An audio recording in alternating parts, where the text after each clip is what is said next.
Love You you. too, Brooke. Bye-bye.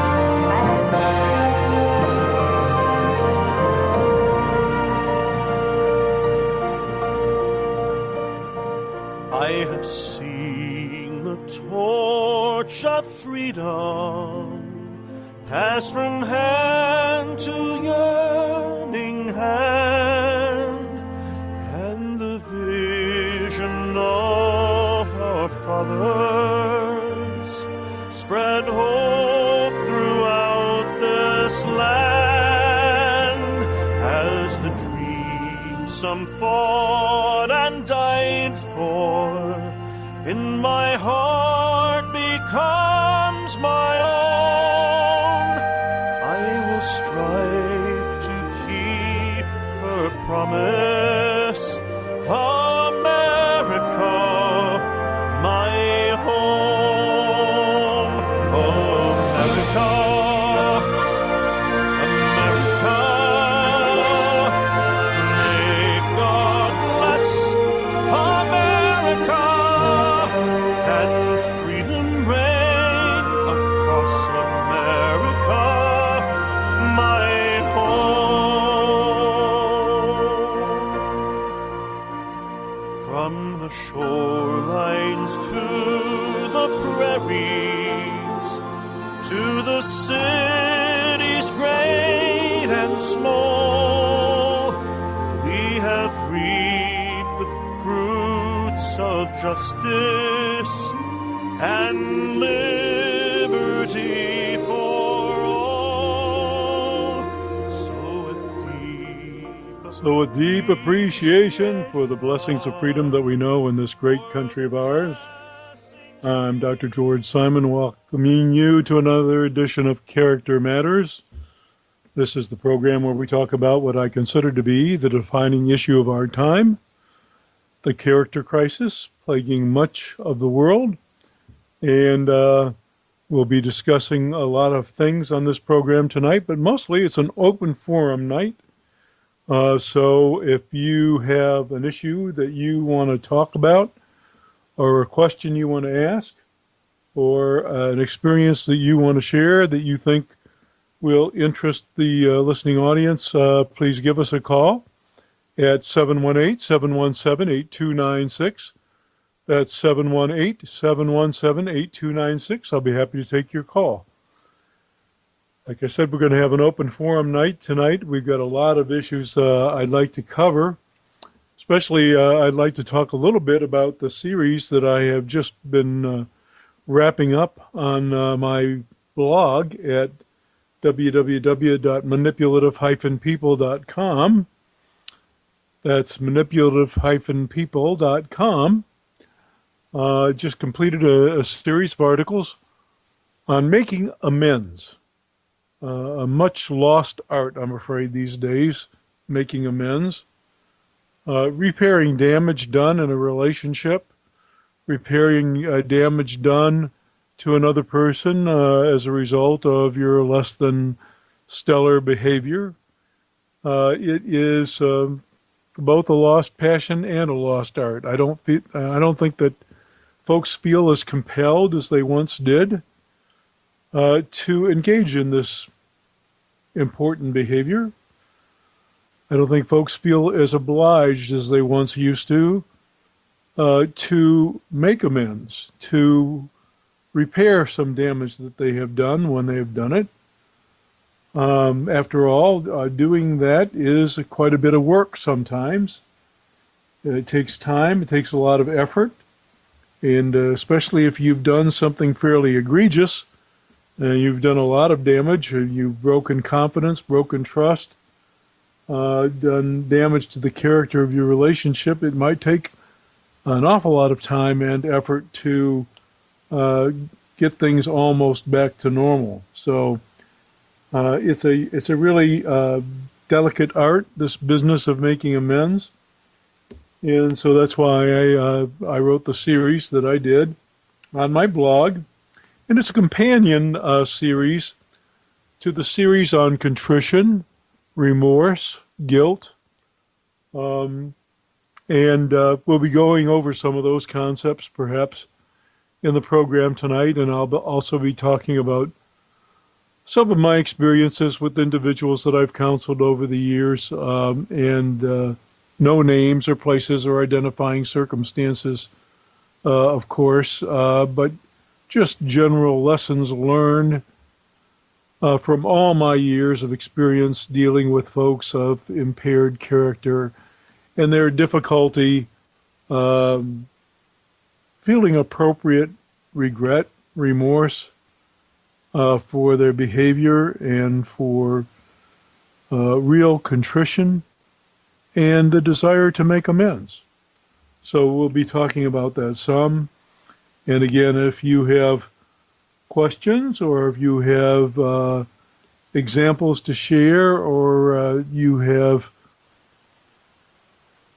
say on that or related topics, give us a call at 718-717-8296. That's 717-8296. I'm going to apologize in advance here. Today I've been laboring for the past several days under some kind of crud.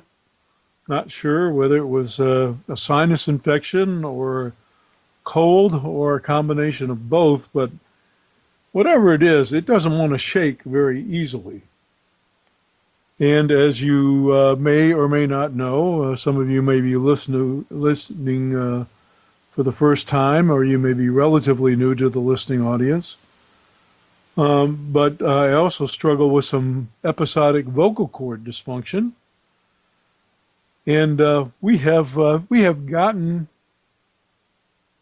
this kind of figured out, I think, and I don't know whether we're going to be able to do anything about it, but I sure as heck am going to try.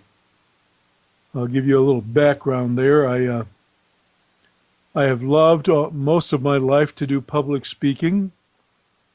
I had an early career, a very early and very brief career in broadcasting back in my very early days, in my late teens and early 20s. And I've always liked to speak, and especially like giving workshops and seminars. And I also like to sing, and believe it or not, when my voice does not sound like this, I'm a fairly big voice singer. The big voice sounds, operatic tunes and arias and ballads and baritone solos and that kind of stuff. But for the past 8 or 9 years, I've been struggling with pretty significant vocal cord dysfunction, and been a lot of tests that I've had to undergo to try and figure out what's going on. I've received no less than 4 different, incorrect as it turns out, diagnoses for why my voice was giving me trouble. First thought was that I had a silent reflux, and that this was causing the gases rising silently through my esophagus were causing a slow and steady bowing and fraying of my vocal cords. That was the first diagnosis. And I got put on medicine to stem the production of stomach acid, and I had repeat follow-ups, and they found a bacteria residing in my intestinal system that is responsible for a lot of things, including ulcers. So I undertook a course of antibiotics to get rid of that. That seemed to be successful. But my voice still remained a problem. So, usually by this time today, it's pretty raspy. And by about 9 o'clock at night, it's hoarse. I have no voice at all. In the morning, however, after a good night's rest, it's good.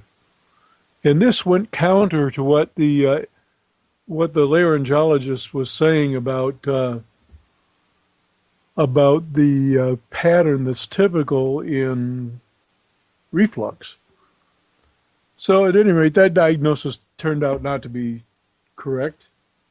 Next diagnosis was that it was a caused by allergies. Now, allergies can produce vocal cord dysfunction. They can produce raspiness and hoarseness in one's voice. But that turned out to be an incorrect diagnosis. I got tested for everything under the sun, and I don't have any allergies.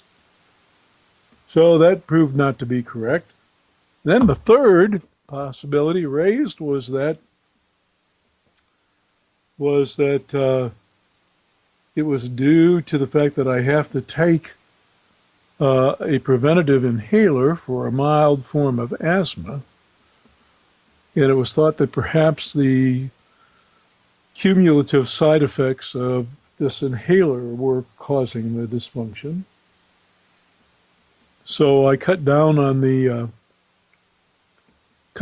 both the frequency and the dosage. That didn't help, and then later on it proved that that wasn't the problem at all.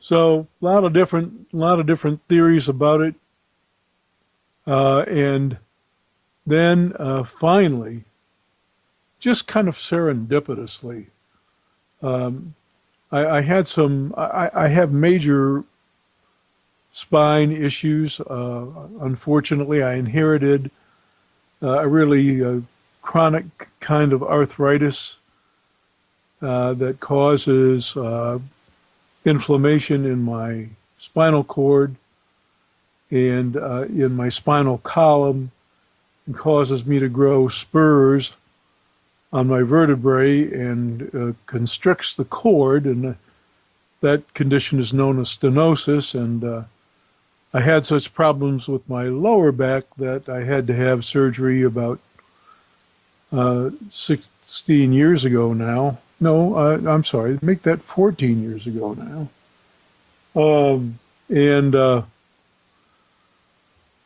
That allowed me to walk again and to ambulate without pain constantly and without burning in my legs and in my back. I really am grateful for that. But what I didn't know was that that same process was going on in my upper spine, in my cervical region. And I didn't learn how bad it was until one day when I was changing a light bulb. And I went to screw in this light bulb. I had my neck cranked back, and these shocks went through me and up through my arms and into my hands like you would not believe. And then the inflammation in a pinched nerve was so great that I had burning and numbness in my hands for a long time. And then when I went to get that checked out, it turned out that there was pretty bad stenosis in that part of the spinal cord, and it was going to lead to many other problems. So I had a procedure known as a laminoplasty instead of a laminectomy, which is where they spread the lamina of your vertebrae out using an appliance. They pull your laminae apart so that the spinal cord can breathe.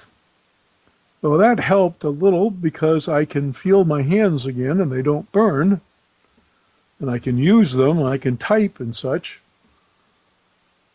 But what nobody realized was that the nerves going to my vocal cords, when they get inflamed because of discompression on those nerves, my vocal cords start to dysfunction. We had to learn this the hard way. So sometimes if I take some anti-inflammatories, and sometimes if I rest my neck and keep the pressure off, I have darn near a voice I can almost sing with again, but it doesn't last. So, to make a long story short, the kind of surgery that might help is a pretty risky one, And we're not going to do that just yet unless we absolutely have to.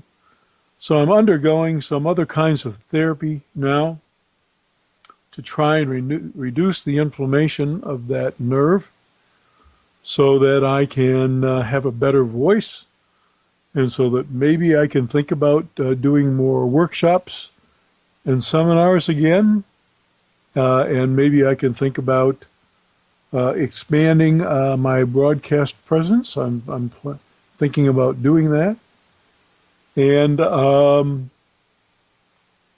also hoping, really, I'm praying, and I would ask for all of you in the audience who have faith in such things to pray for me, that I might be able to sing again. I really enjoy singing. I've sung in our choir at my local church for many years. I had to drop out because of this vocal cord dysfunction, and I have since rejoined with the understanding that I will just sit and look pretty, as they say, and not try to sing if I don't have a voice. And if it just happens to be there, I'll give it my best shot.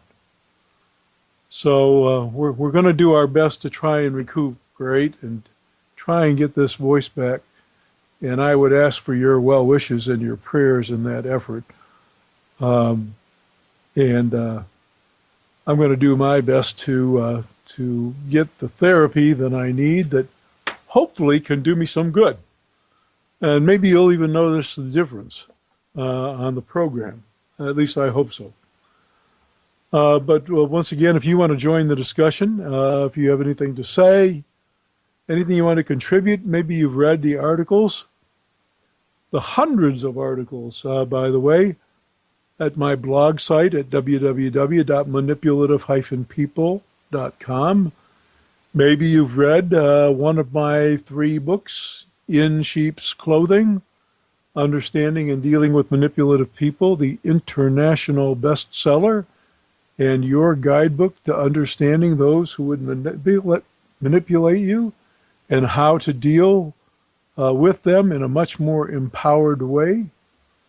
And also the book Character Disturbance, The Phenomenon of Our Age, an in-depth look at all the various nefarious characters out there, what makes them tick, what makes them tick, how they think, the attitudes they hold that are dysfunctional and that make them do the things that they do, and how to best deal with them. And especially, this is a major contribution of Character Disturbance over my other books. But what you must do to get the appropriate kind of help, whether you're seeking help for yourself because you've been in a relationship with one of these characters, or you're trying to get help for someone who you're in a relationship with who has character dysfunction. And you'll find the answers to that in Character Disturbance. It's a whole different ballgame when it comes to dealing with character disturbance. Traditional psychotherapies are not meant for disturbed characters. Traditional insight-oriented therapies are meant for individuals who are overly hung up, as we say, overly conscientious folks who are making themselves sick with worry and anxiety, and who have inner emotional conflicts that they have largely repressed and that are deeply unconscious to them, and that they really need to have some insight about. That's what traditional therapies are designed for. You're not going to get the help you need for the dysfunctional character in your life with a traditionally minded therapist. It's just not going to happen. You're going to waste time and you're going to waste money, as anybody who has been there and done that all too well knows. You might have a story to share about that. And if you want to let us know about it, you can give us a call at 718-717-8296. Oh, and then there's my 3rd book, The Judas Syndrome, written with the Christian faith community in mind. This is a book, my personal testament to the power of faith to transform a person's life and how in our everyday life our own lack of faith is betrayed through our actions. We betray that. We betray ourselves, and we expose the inadequacy of our faith, the paucity of our faith, when we do some of the things that we do. So those are my 3 written contributions to helping stem the tide of character dysfunction in our time, helping to build back great families, great communities, a great society, and a great America. Because, folks, we are the last best hope of freedom on this planet. The last best hope. Once again, we read this week and heard on the news, on TV, and on radio, in places all over the world, people being butchered for what they believe, for what they dare to profess, for what they dare to say, how they dare to dress. And it's not just the Islamo-fascists. It's not just them. Freedom is under assault in many places around the globe. This, barely 200 plus year experience of ours, this marvelous experiment in freedom, is a child in the scheme of history. And it wasn't long ago that people were living, masses of people were living under the massive repression of totalitarian communism. And, in fact, despite the increased freedoms brought about by economic prosperity in some communist countries, such things as real freedom of speech, real freedom of association, real political expression freedom, these things don't exist. There are still plenty of places that you can be executed on the spot for insulting your leaders or for saying disparaging things about them. Many times these leaders were put into office under fraud elections or at the point of a gun or were installed by military juntas. Not even freely elected, and yet you can still lose your head or be shot for saying something that somebody regards as disrespectful or dishonorable. We have such a treasure here. We have such a treasure here, and we need to honor it. And the best way to honor it is for each and every one of us to be the kind of person that we can be. I've said it before, I'll say it again, I'll probably say it over and over again. I'll sound like a broken record, but you know what? That's okay. Because new people come to this audience all the time, and it's not something you can really say enough. But character begins at the individual level. No country is great, and no country can remain free unless there's character at the individual level. When individuals of good character, responsible people, value-driven people, principle-driven people, people who put principle ahead of pettiness, who put time-tested values ahead of self-serving interest. It's those people who build great families, great communities, great societies, great countries. It all starts there. There's a huge reason, a very simple reason, that America's in decline. And it is in decline. Don't let anybody kid you. It is in decline. And no, I am not saying it was just tons better way back when. We've always had problems. We've always had problems. But things are unprecedented these days. It doesn't take much look at the statistics to know what's happened. Relationships don't hold together. Marriages don't hold together. Families don't hold together. Communities don't hold together. They fray apart.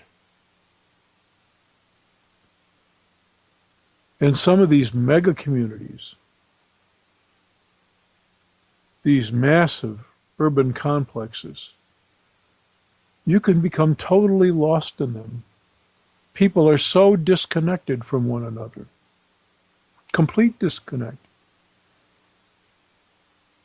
And because there are such masses, there's a kind of every person for himself or herself mentality that develops. It was never meant to be that way. It can never work that way. Can never work that way. But it all starts with individuals and their character. And what I've been writing about on the blog in the various series, including this current series on making amends, the various series, the series on contrition, remorse, guilt, shame, that series and this current series on making amends, what I've been trying to illustrate is how within individual relationships, character dysfunction is really reflected. There are only a few principles that a person has to really adhere to with some degree of firmness to make a relationship work and to make it healthy and productive. To have it be a rich, fertile ground for raising a family of future citizens, a family of young persons who will grow into other persons of principled, responsible character. And when that happens, these individuals innovate and contribute, provided they're given enough freedom. All they need is the opportunity. And they do great things. And they bring others along with them. They help build great societies. I have to tell you that early in my career, when I was doing some pro bono work, as well as some work for minimal compensation in heavily disadvantaged areas, heavily economically depressed areas, my heart was so heavy because so often I saw so many young persons who by the time they had reached early adolescence had already experienced so much trauma, so much neglect, so much abuse, had witnessed so many horrendous things, had witnessed so much character dysfunction, that it is an absolute miracle that they even survived, let alone had a modicum of character development in them. But I also want to tell you this. Those experiences taught me quite clearly that bad circumstances alone do not shape bad characters. I've seen it all different ways. There are individuals who come from the most horrendous backgrounds, who, despite it all, somehow have managed to find the resources to forge for themselves an admirable character.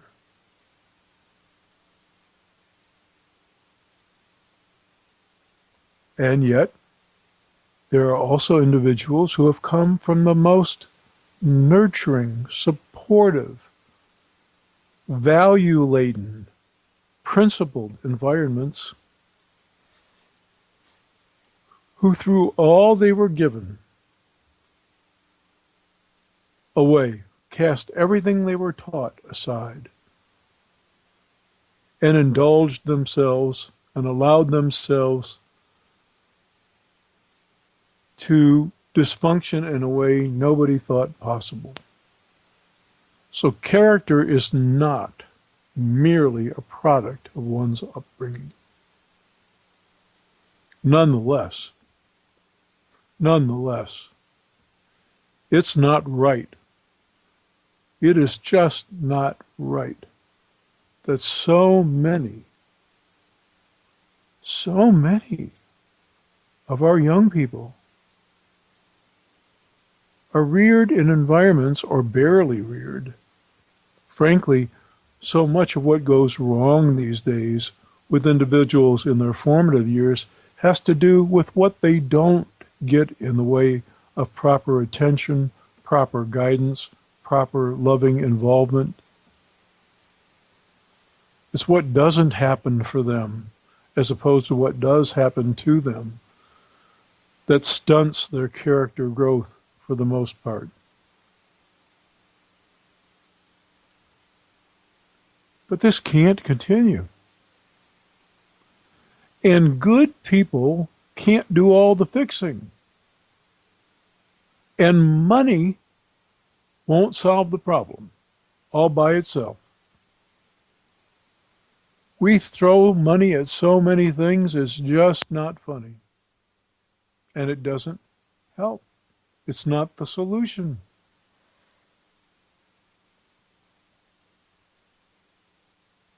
Young folks growing up and learning about the responsibilities of life, learning how the world works, or how it should work, how a free, prosperous, responsible, productive, integrity-filled society works. They need a lot of support and guidance. And it needs to be in their homes. There needs to be a stable union behind it.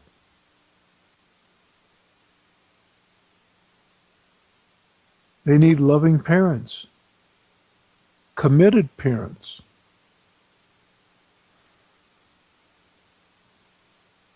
And all too often these days, that's not the case. It's a crying shame.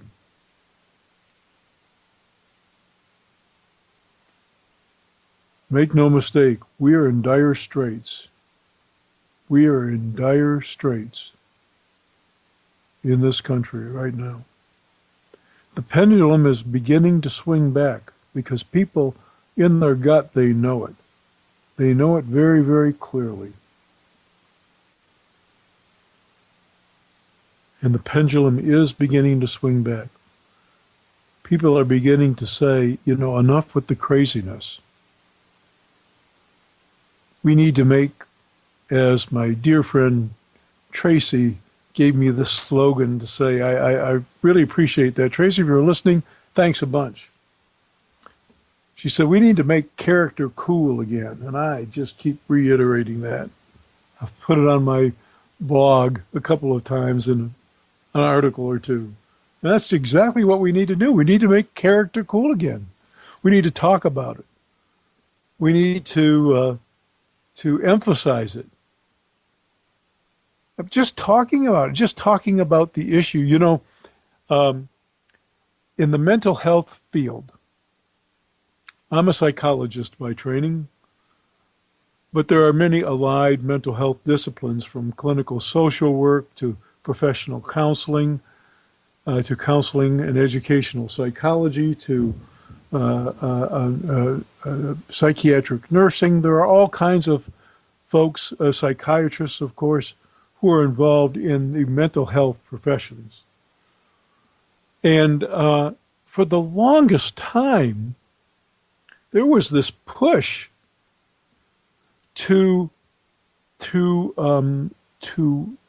rid people of the notion of the validity of character.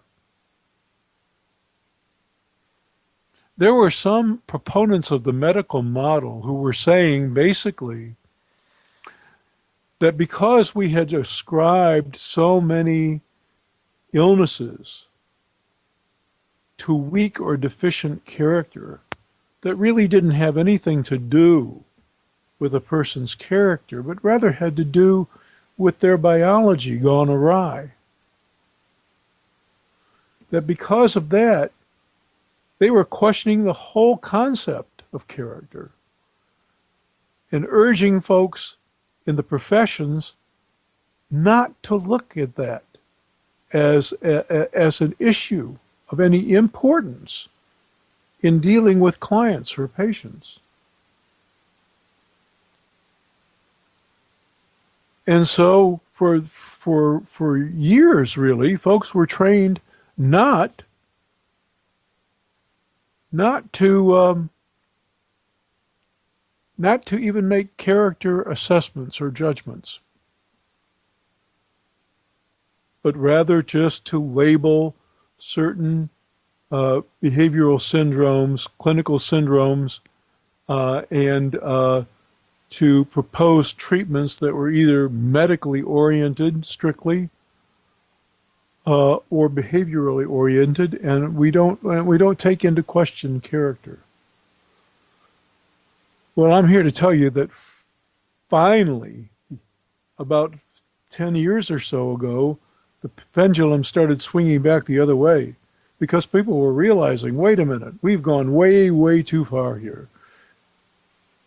The medical model proponents had a point. They indeed had a point. It was probably pretty unproductive and actually irresponsible of us to think in terms of weak character when the problems we were seeing were really due to poorly adjusted biochemistry, imbalanced biochemistry.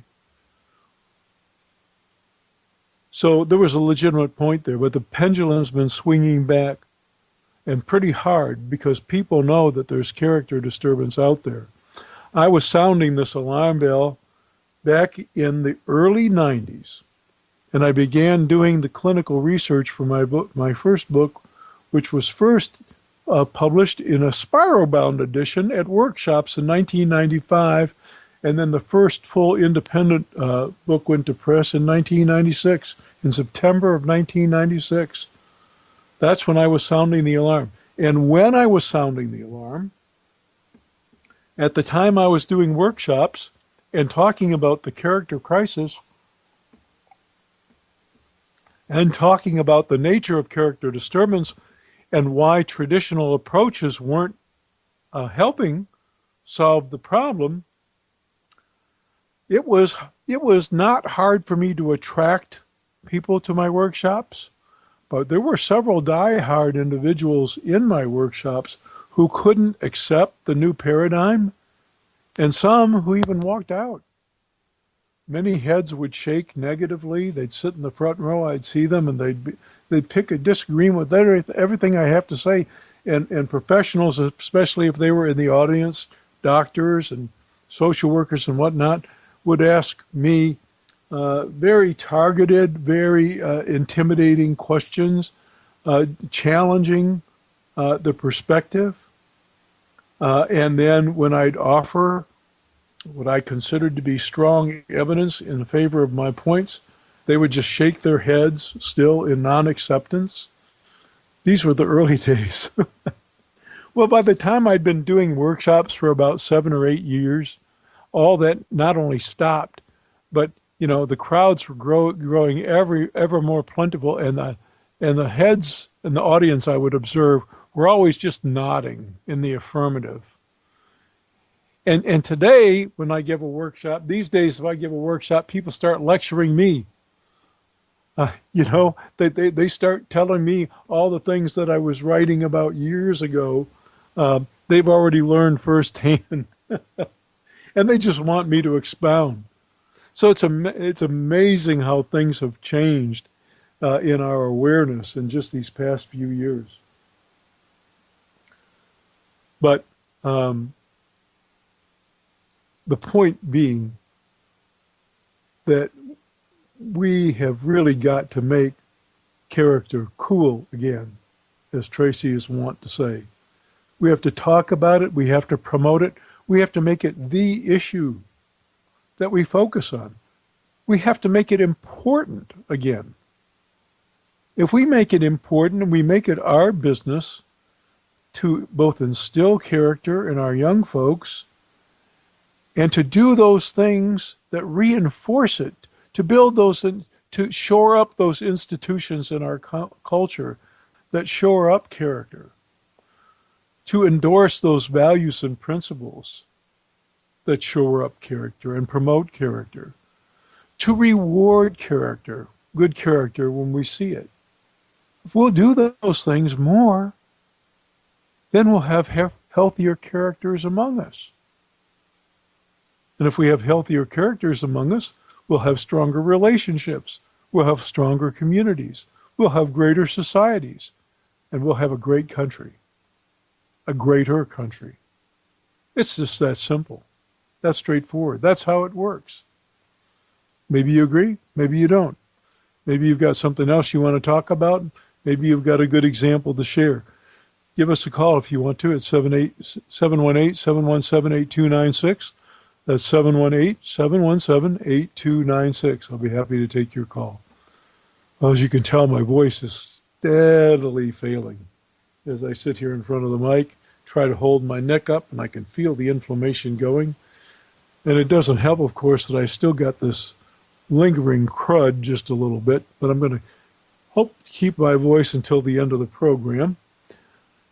I do want to talk just a little bit about the series that's on my blog at www.manipulative-people.com. I also write, by the way, for another blog at counselingresource.com. That's counseling with 2 L's, by the way, www.counselingresource, all one word, .com. That's the blog site, Psychology, Philosophy, and Real Life. I write for that once each week. I've got an article on that blog. And you'll find really hundreds of interesting articles that I've written on that site, as well as on another part of the site that's called Ask the Psychologist. You'll find a lot of my articles there too, and a lot of my responses to people who had questions.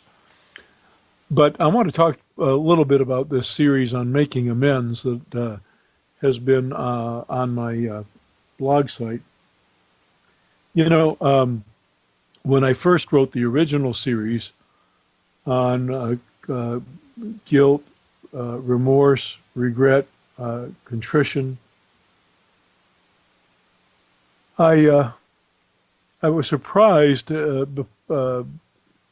how many folks really weren't sure what these things meant and what a vital role they played in a person's character development, and how they are really, a lot of these things are very diagnostic when it comes to character dysfunction.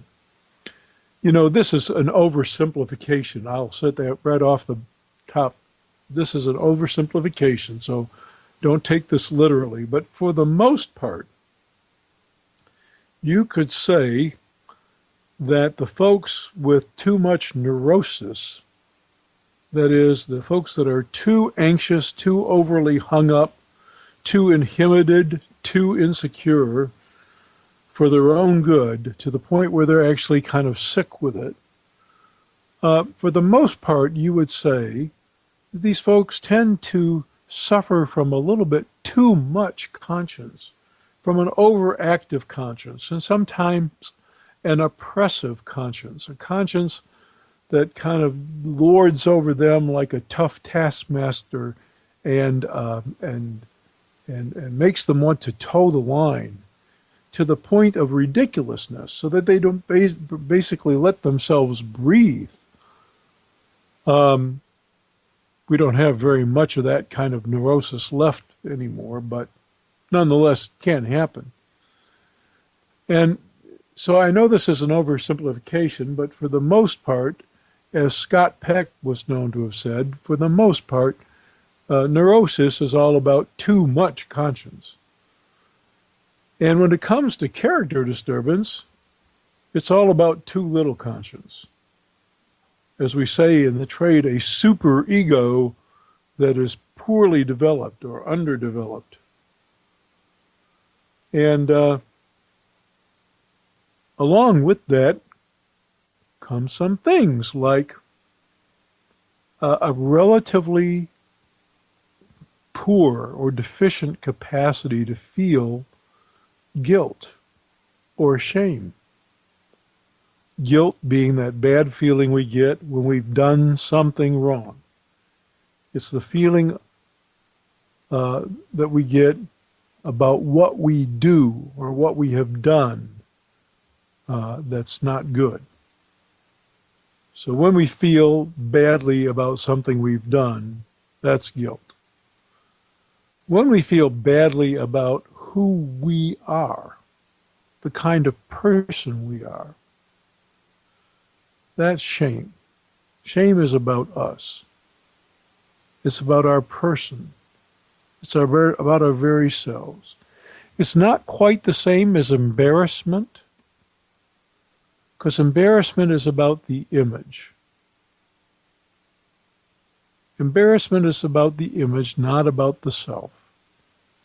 So it's not quite the same as embarrassment. It's kind of like it. And for a long time, researchers were telling us that shame in all of its forms is bad. Any amount of it is bad. We're better off without it. Guilt, the researchers insisted, can be a good thing, and it's a necessary thing sometimes. But in my experience, disturbed characters, dysfunctional characters, character disordered persons are lacking in their capacity for guilt and shame. They neither feel sufficiently bad about what they do, that's wrong. They also don't feel badly about themselves as a person. They don't look at themselves in the mirror and reflect on themselves in a negative way for being the kind of person who habitually does bad things, who habitually does things to hurt other people, who habitually causes pain in other people's lives, who habitually breaks the law, or who habitually crosses appropriate boundaries, or who habitually inflicts abuse.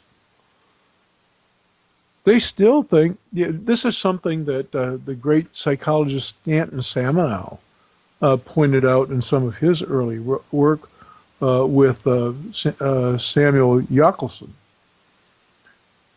He pointed out that despite all the horrible things some of the people that they had interviewed had done, horrendous things, they could look you straight in the eye and with full conviction still tell you that they considered themselves to be a really good and decent person. Imagine that. Thinking, I'm okay.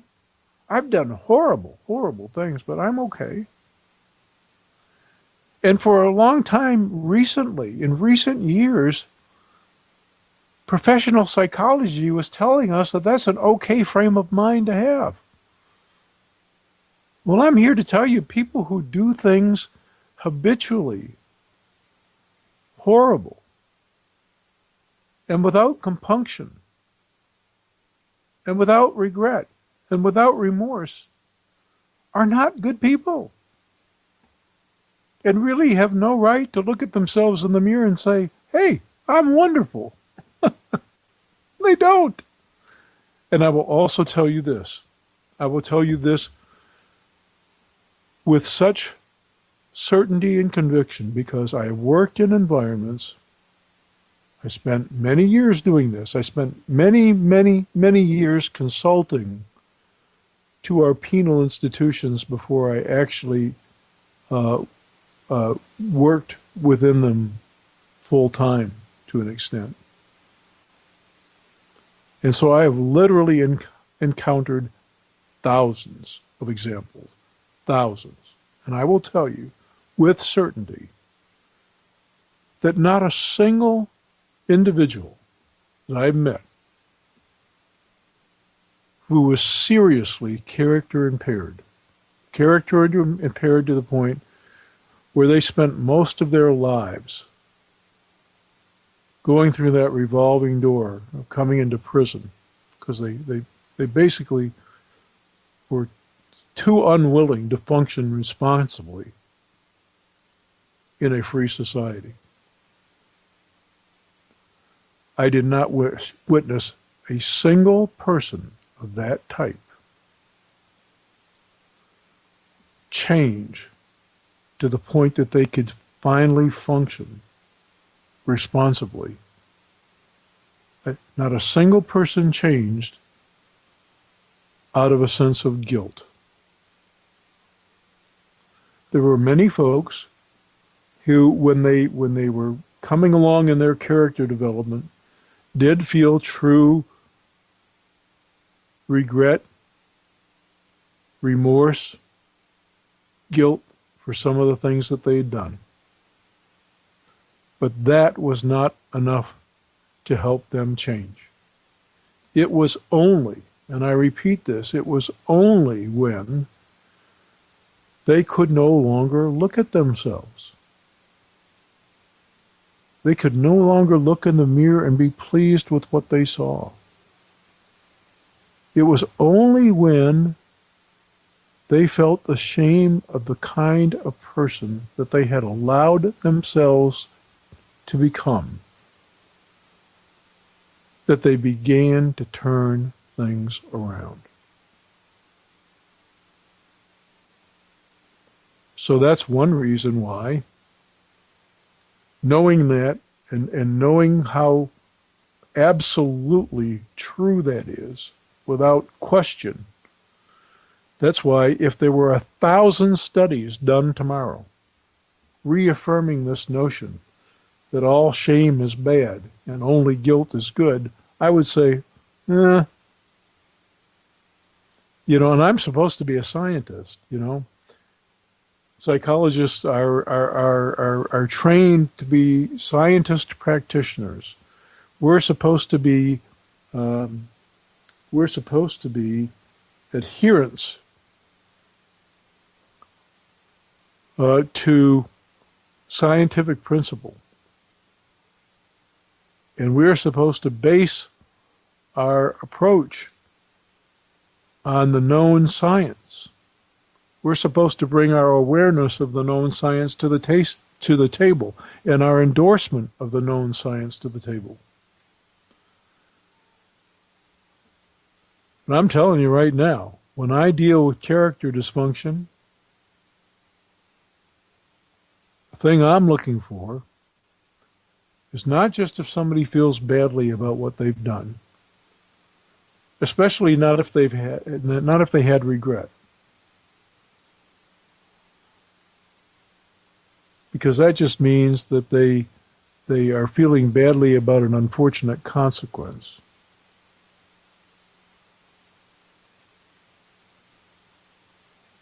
And not just if they have remorse or if they have contrition, but if they want to be a truly better person. If the kind of person who they were that allowed themselves to do these things habitually is not the kind of person they want to be, they can no longer live with that kind of person. That's what I'm looking for. Then I know that we have a chance to make some real headway. And I have a chance as a very different kind of therapist to help them grow. To help them become more responsible and to help them make a meaningful contribution. So that's what I'm looking for. And it's surprising to me in relationships. That's why I wrote this series. And I would ask you, go to the site at manipulative-people.com and read the series. You'll really enjoy it. And buy the books, too, if you haven't already. You'll enjoy every one of them, I promise. In Sheep's Clothing, Character Disturbance, and the Judas Syndrome. I promise you'll enjoy every one of them. Read the reviews. I can't thank the reviewers enough. All the hundreds of folks that have wrote such wonderful things. I really appreciate you. I do have to apologize to those of you who have been emailing me lately. I am getting about 20 times the number of emails every single week that I'm used to getting, and I can't keep up, folks. And when I got sick earlier this week, I really got behind. So please bear with me. I apologize. I will answer your emails. You can contact me through my blog at the Contact Dr. George Simon feature. Just go to www.manipulative-people.com and click on the Contact Dr. Simon feature.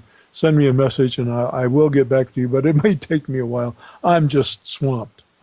And I deeply apologize, but I will answer. I answer all my emails, and I'll get to you just as soon as I can, I promise. But read this series on making amends. It's really important to me. It's really important in relationships. You know, we all mess up. There's not one of us out there of impeccable character.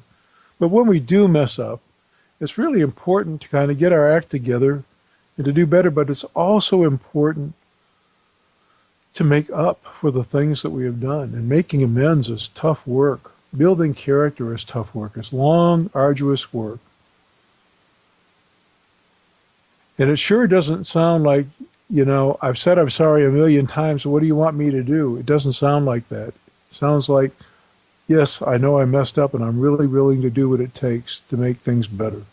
And I'm willing to do what it takes to prove to you how sorry I am that I ever did that, and I'm going to be a better person. So read the series. I think you'll enjoy it. Read the companion articles from the sister series that went before. Once again, keep in mind, thanks for tuning in, keeping in mind the importance of character. It's the backbone of our country. It's what will make us great again. And so we'll all do our part to make it cool. If you'll join with me and tune in again on Sunday, we'll have another edition of Character Matters. See you next week.